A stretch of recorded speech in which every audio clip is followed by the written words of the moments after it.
अध्यक्ष महोदय जी, आपने आज मुझे इस चर्चा में भाग लेने का मौका दिया, इसके लिए मैं आपको धन्यवाद देती हूं। आज जिस विषय पे हम चर्चा कर रहे हैं वह केवल एक विषय नहीं है, भारत की आत्मा का एक हिस्सा है। हमारा राष्ट्रगीत उस भावना का प्रतीक है जिसने सोए हुए, गुलामी में सोए हुए भारत के लोगों को जगाया, जिसने उन्हें हिम्मत दी कि ब्रिटिश साम्राज्य के सामने खड़े होकर वह सत्य और अहिंसा के नैतिक हथियारों के साथ सामना कर पाए। आज ये चर्चा एक भावना के ऊपर है।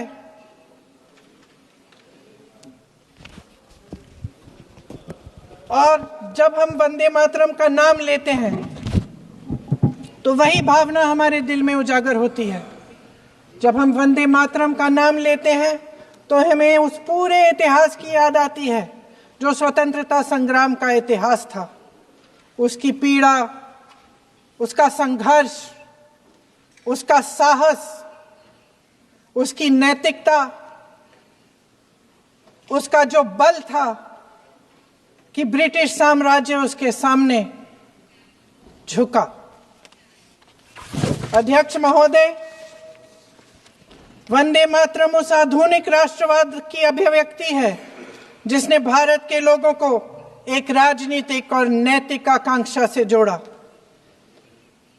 जिसने भारत के लोगों को एक साझा नियति के उत्तराधिकारी, एक साझा भविष्य के निर्माता के रूप में देखा।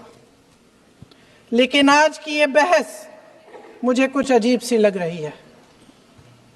जैसे मैंने कहा, ये गीत देश की आत्मा का हिस्सा बन चुका है। 150 सालों से देशवासियों के दिलों में ये गीत बस चुका है। 75 सालों से हमारा देश आजाद है, तो फिर आज इस बहस की क्या आवश्यकता है?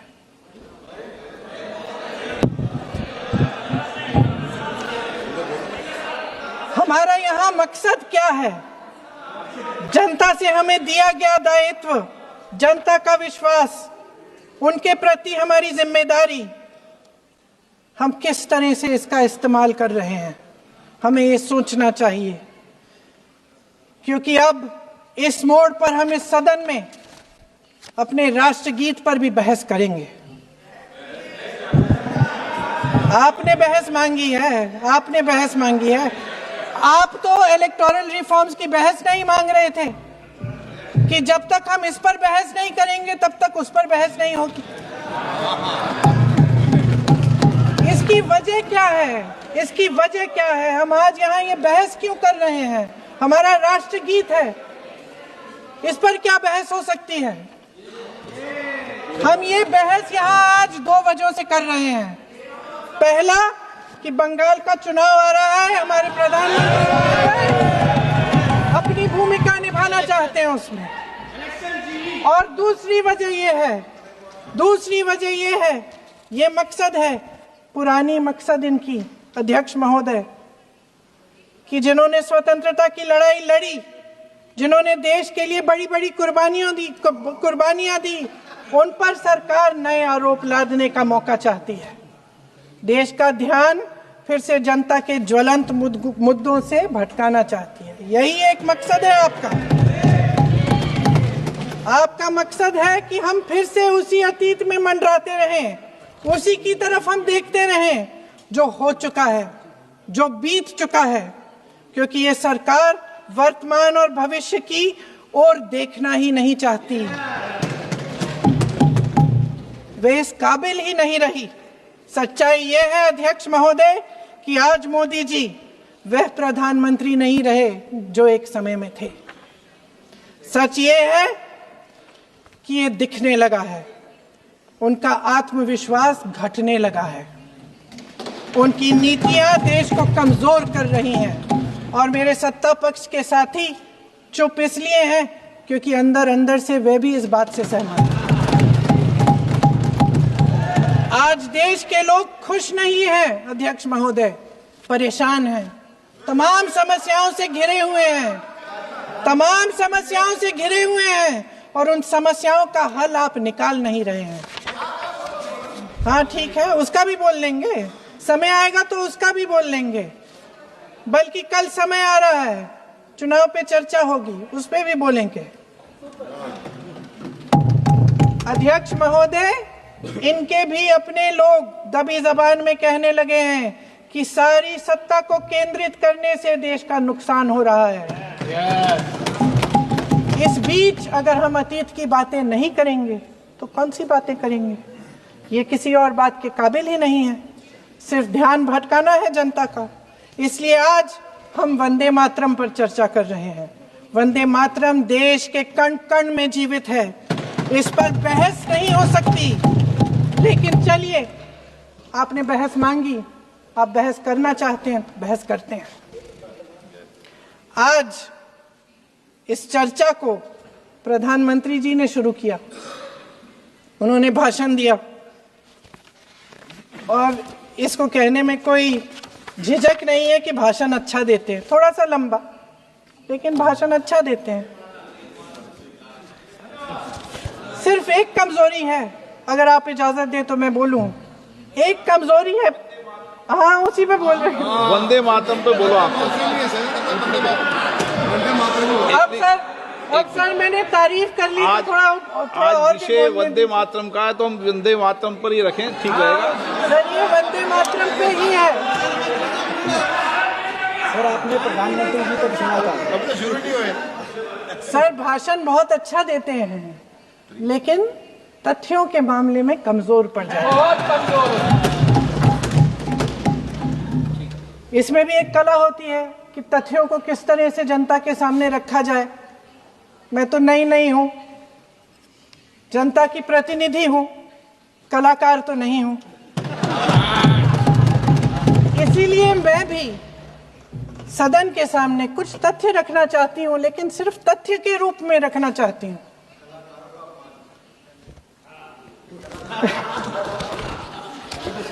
मैं उदाहरण दूं, उदाहरण दे देती हूँ। सर मांग रहे हैं सर वंदे मातरम के बारे में, वंदे मातरम की जो सालगिरह पे आपने एक बड़ा कार्यक्रम आयोजित किया था, उसमें प्रधानमंत्री जी ने भाषण दिया। उसमें उन्होंने कहा कि 1896 में पहली बार गुरुदेव रविंद्रनाथ टैगोर ने ये गीत एक अधिवेशन में गाया। उन्होंने ये नहीं बताया कि कौन सा अधिवेशन था, महासभा, हिंदू महासभा का अधिवेशन था, आरएसएस का अधिवेशन था। किस बात से कतरा रहे थे कि ये कांग्रेस का अधिवेशन था? और उदाहरण दूं कि मैं अपना भाषण जारी रखूं? दे रही हूं। जो वंदे मातरम की जो क्रोनोलॉजी है वो भी आप समझिए, जो असली क्रोनोलॉजी है। 1875 में महाकवि बंकिम चंद्र चट्टोपाध्याय ने इस गीत के पहले दो अंतरे लिखे, जो आज हमारे राष्ट्रगीत घोषित हुए हैं, मतलब जो घोषित हुए थे और जिसको हम आज अपना राष्ट्रगीत कहलाते हैं। ये पहले दो अंतरे लिखे। 1882 में 7 साल बाद उनका एक उपन्यास प्रकाशित हुआ, आनंद मठ। उस उपन्यास में यही कविता उन्होंने प्रकाशित की, लेकिन इसमें 4 अंतरे जोड़ दिए। 1896 में कांग्रेस के अधिवेशन में गुरुदेव रविंद्रनाथ टैगोर ने पहली बार ये गीत गाया। 1905 में बंगाल के विभाजन के खिलाफ आंदोलन के समय वंदे मातरम जनता की एकता की गुहार बनकर गली गली से उठा। गुरुदेव रविंद्रनाथ टैगोर जैसे महान स्वतंत्रता सेनानी इस गीत को खुद गाते हुए बंगाल की सड़कों पर उतरे। विद्यार्थियों से लेकर किसानों तक, व्यापारियों से लेकर वकीलों तक, हर कोई ये गीत गाने लगा। इस गीत की शक्ति को समझिए। ब्रिटिश साम्राज्य इसको सुनकर कांपता था और हमारे देशवासी इसको सुनकर वे मन बनाते थे, वे हिम्मत बनाते थे कि इस भयंकर साम्राज्य के खिलाफ सत्य और अहिंसा के नैतिक हथियारों को लेकर शहीद होने की तैयारी करते थे। ये गीत मातृभूमि के लिए मर मिटने की भावना को जगाता है। इस गीत की शक्ति ये है, इस गीत का हमारे देश से जुड़ाव ये है। लेकिन 1930 के दशक में हमारे देश में जब सांप्रदायिक राजनीति उभरी, तब ये गीत विवादित होने लगा। 1937 में, अब ये मैं दूसरा उदाहरण देने वाली हूं क्योंकि प्रधानमंत्री जी ने अपने भाषण में इसका उल्लेख किया और गलत किया, इसीलिए मैं इसके जो सच्चे जो तथ्य हैं वो आपके सामने रख रही हूं। 1937 में नेताजी सुभाष चंद्र बोस कांग्रेस का अधिवेशन कलकत्ता में होने जा रहा था, उसका आयोजन कर रहे थे। तो जो मोदी जी ने पत्र सुनाया सदन में 20 अक्टूबर का और कहा कि जवाहरलाल नेहरू जी ने नेताजी को ये चिट्ठी लिखी और ये कहा कि इस पर चर्चा होनी चाहिए, उससे पहले 3 दिन पहले नेताजी सुभाष चंद्र बोस ने पंडित जवाहरलाल नेहरू को एक चिट्ठी लिखी थी जिसका जिक्र आपके प्रधानमंत्री ने नहीं किया। और इस चिट्ठी में सुन लीजिएगा,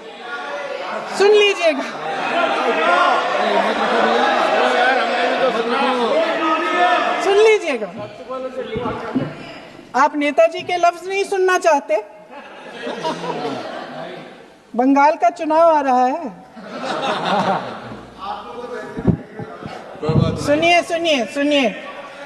सुनिए। हाँ, कोई बात नहीं, हम तो देश के लिए हैं, हम देश के लिए हैं। आप चुनाव के लिए, हम देश के लिए हैं। हम जितने भी चुनाव हारे, हम यहाँ बैठे रहेंगे और आपसे लड़ते रहेंगे और आपकी विचारधारा से लड़ते रहेंगे। अपने इस देश के लिए, अपनी इस मिट्टी के लिए लड़ते रहेंगे। आप हमें रोक नहीं सकते।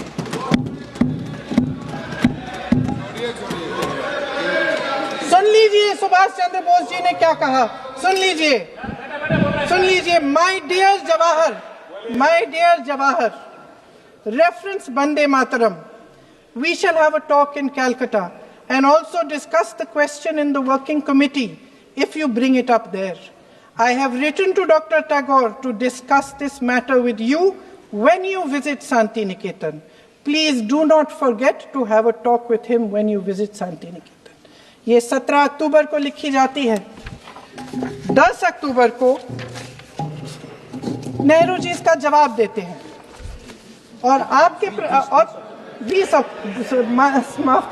अक्टूबर को, हाँ ठीक है, 20 अक्टूबर को नेहरू जी इसका जवाब देते हैं। इस जवाब की एक पंक्ति प्रधानमंत्री जी ने सुनाई, बाकी पंक्तियां क्यों नहीं सुनाई? क्योंकि उनमें नेहरू जी क्या कह रहे हैं? There is no doubt that the present outcry against Vande Mataram is to a large extent a manufactured one by the communalists. Whatever we do, we cannot pander to communalists' feelings, but to meet real grievances where they exist. I have decided now to reach Calcutta on the 25th morning. This will give me time to see Dr. Tagore as well as other friends. समझ रहे हैं आप? प्रधान चुप है तो समझ ही गए होंगे। फिर क्या होता है? फिर नेहरू जी कलकत्ता जाते हैं और गुरुदेव जी से मिलते हैं और उसके अगले दिन गुरुदेव जी एक चिट्ठी लिखते हैं जिसमें वो लिखते हैं, अंग्रेजी में चिट्ठी है, उसका एक अंश मैं आपको हिंदी में बता देती हूँ, जिसमें गुरुदेव जी कहते हैं कि जो दो अंतरे हमेशा गाए जाते थे उनका महत्व इतना गहरा था कि उस हिस्से को कविता के शेष हिस्से तथा पुस्तक के उन अंशों से अलग करने में उन्हें कोई कठिनाई नहीं थी।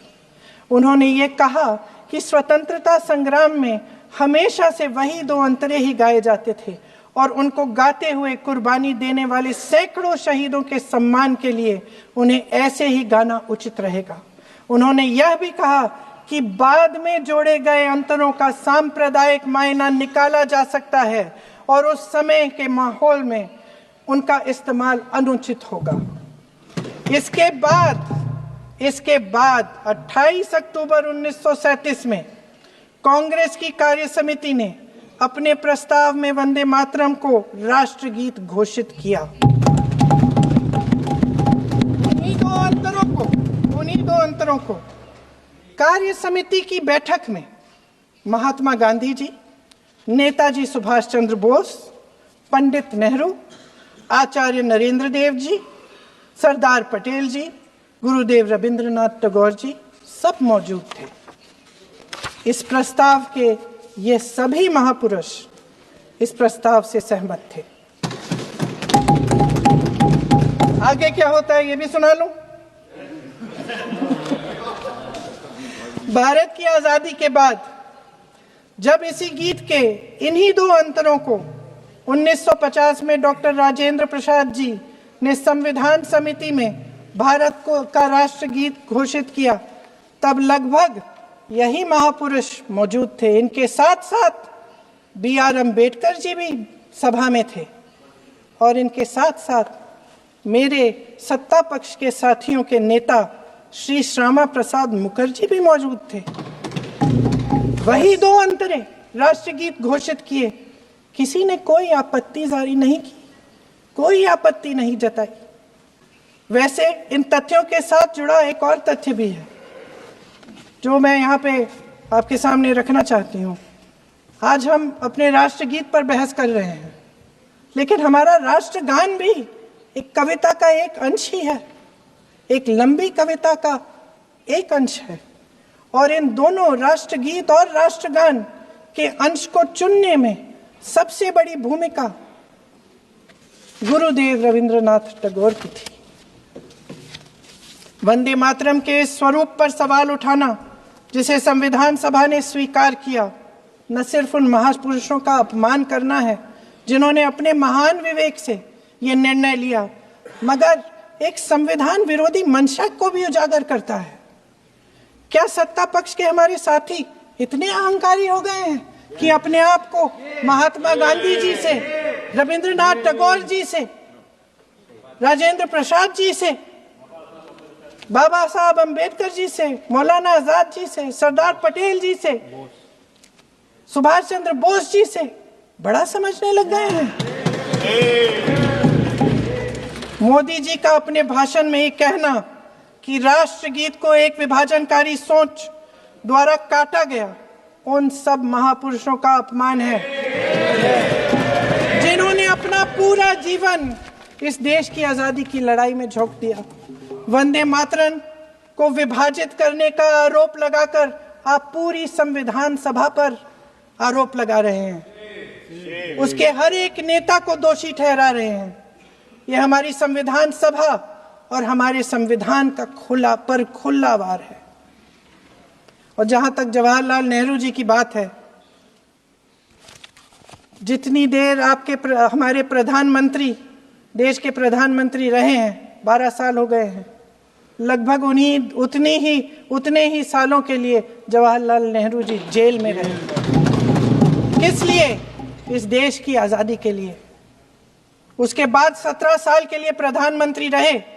आप बड़ी आलोचना करते हैं इनकी, लेकिन अगर इन्होंने इसरो नहीं बनाया होता तो आज आपका मंगलयान नहीं होता। अगर DRDO नहीं बनाया होता तो तेजस नहीं बनता। अगर IIT और IIM नहीं बनाए होते तो हम आज IT में आगे नहीं होते।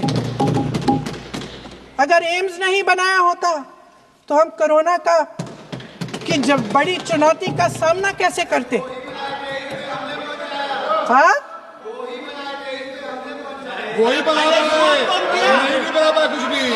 इसका मतलब है इस मुद्दे का जवाब नहीं है आपके पास है? अगर इन्होंने BHEL, गेल, सेल, भाखड़ा नंगल ये सब नहीं बनाया होता जो आप सब बेच रहे हैं, तो ये विकसित भारत कैसे बनता? और मत कहिए बाकी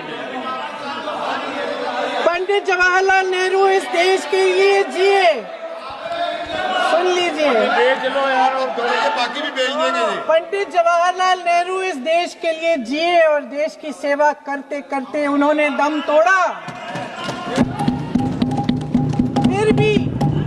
फिर भी सुन लीजिए, मेरी एक सलाह ले लीजिए, मेरी एक सलाह ले लीजिए। सर मैं आपको आपके माध्यम से सलाह दे रहे हैं, अब छोड़ना नहीं है। सर मैं आपके माध्यम से एक सलाह दे देती हूँ। हमारे प्रधानमंत्री महोदय 12 सालों से इस सदन में हैं, मैं मात्र 12 महीनों से हूँ। फिर भी छोटी सी सलाह है।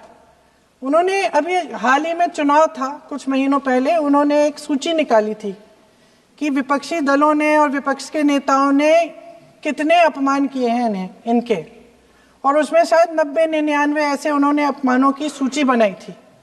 तो मैं उनको एक छोटी सलाह देना चाहती हूँ कि नेहरू जी से जितनी भी शिकायतें हैं, जितनी भी गलतियां उन्होंने की आपके जहन में, जितनी भी गालियां देनी है, जितना भी अपमान करना है, उसकी भी एक सूची बना दीजिए।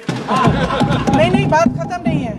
999 अपमान, 9,999 अपमान, सूची बना दीजिए और फिर हम एक समय निर्धारित करते हैं। जैसे हमने 10 घंटे आज वंदे मातरम पर हमने बहस किया है ना, उस तरह से हम अध्यक्ष महोदय जी से पूछेंगे, एक समय निर्धारित करेंगे, 10 घंटे, 20 घंटे, 40 घंटे, जितने घंटों में आपकी ये शिकायत पूरी हो जाए, माननीय सदस्य आप तो आप शांत हो जाए और हम बहस कर लेंगे।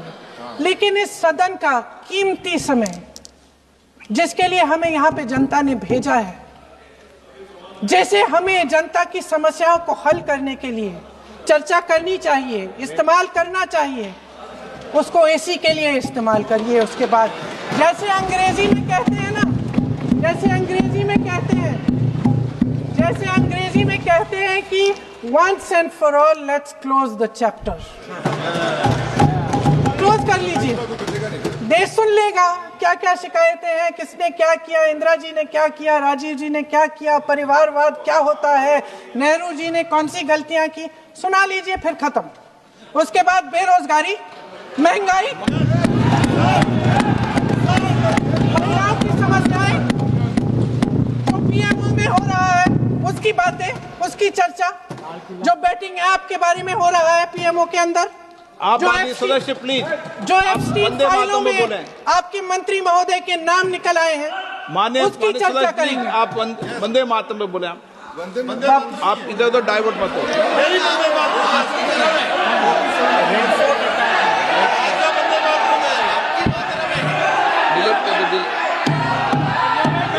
क्या हो गया? आप 1 मिनट, हाँ कर दो। क्या हो गया? अंत में चिड़ी गए।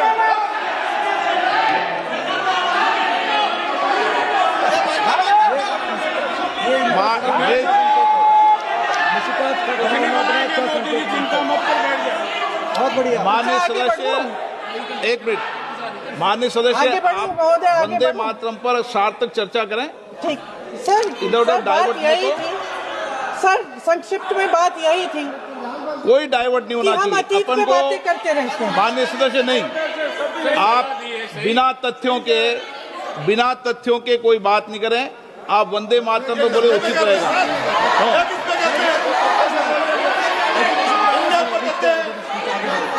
मैंने प्लीज, अध्यक्ष महोदय, मैं आपकी बात मानती हूं, लेकिन बिना तथ्य के बहुत सालों के लिए ये हम पर आरोप डाल रहे हैं। हम चुपचाप सुनते हैं, इनको भी थोड़ी सी संतुलन होनी चाहिए, सुनने की थोड़ी सी हिम्मत होनी चाहिए। ये राजनीति है, हम बोलेंगे, आप वंदे मातरम बोलें। वंदे मातरम सर। महोदय, आज की ये बहस सिर्फ ध्यान भटकाने के लिए की जा रही है, क्योंकि ये सरकार इस देश के वर्तमान की असलियत छिपाना चाहती है। आज देश का युवा कितना परेशान है, कितनी मुश्किल में है, पेपर लीक होते रहते हैं, बेरोजगारी है, महंगाई इतनी बढ़ चुकी है, इसकी चर्चा हम सदन में क्यों नहीं कर रहे हैं? आरक्षण के साथ जो हो रहा खिलवाड़ है उसकी चर्चा हम यहाँ क्यों नहीं कर रहे हैं? महिलाओं की बात होगी, बड़े बड़े ऐलान होंगे, मगर उनकी परिस्थितियों को सुधारने के लिए कोई ठोस कदम यहाँ क्यों नहीं उठाया जा रहा है? इन्हीं दरवाजों के बाहर खड़े होकर पत्रकार तरह तरह, आपने कहा कि आरोप मत लगाइए बगैर तथ्य के, तो मैं बोलूं कि नहीं बोलूं? नहीं, बिल्कुल नहीं। नो, आप उधर की बात मत बोलो। आप जल्दी से बोल लेते हो, सदन में जो कुछ भी बोले वो तथ्यों से बोले। आपको हर चीज ऑथेंटिक करनी पड़ेगी, इसलिए आप तथ्यों से बोले। अच्छा सर, बड़े बड़े शहरों में प्रदूषण है, लेकिन हम इस सदन में बैठकर सिर्फ छोटी छोटी बातें करेंगे। जी, जो अतीत की बातें हैं ना, जो बार बार आप चाहते हैं कि हम पीछे देखें, लेकिन हम आगे भविष्य की बात, वर्तमान की बात, जो असली समस्याएं हैं उनकी बात न करें, ये छोटी बात होती है। आप में हिम्मत है तो भविष्य की बात करिए, हिम्मत है तो बात करिए कि बेरोजगारी क्यों है, कि पेपर लीक क्यों होते हैं। आप चेयर को एड्रेस करें। आपको अच्छा, खत्म कर लेती हूँ, चेयर के एड्रेस करो आप। अध्यक्ष महोदय जी, सच्चाई ये है कि इनका शासन दमन का शासन है। इनकी राजनीति दिखावे की राजनीति है, इवेंट मैनेजमेंट की राजनीति है, चुनाव से चुनाव तक राजनीति है, तरह तरह के ध्यान भटकाने वाले मुद्दों की राजनीति है। वंदे मातरम इस देश की उन्हीं उम्मीदों की गुहार है जिन्हें आपका शासन हर रोज ठुकरा रहा है। आज भी सरहद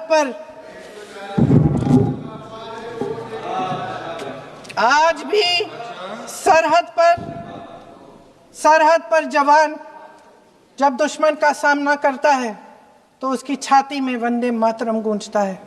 आज भी जब हमारा खिलाड़ी अंतर्राष्ट्रीय खेलों में जाता है तो उसके दिल की धड़कन में वंदे मातरम होता है। आज भी इस देश के करोड़ों देशवासी जब अपने राष्ट्र ध्वज को फहराते हुए देखते हैं तो उनकी जबान पर वंदे मातरम, वंदे मातरम, वंदे मातरम आता है। कांग्रेस के हर एक अधिवेशन में 1905 से लेकर आज तक सामूहिक तौर पर वंदे मातरम गाया जाता है। आपके अधिवेशनों में गाया जाता है कि नहीं, ये बताइए। अपने देश की आत्मा के इस महामंत्र को विवादित करके आप एक बहुत बड़ा पाप कर रहे हैं। इस पाप में कांग्रेस पार्टी शामिल नहीं होगी। ये राष्ट्रगीत वंदे मातरम हमेशा से हमें प्यारा है, हमेशा से हमारे लिए पवित्र रहा है और हमेशा के लिए हमारे लिए पवित्र रहेगा। धन्यवाद।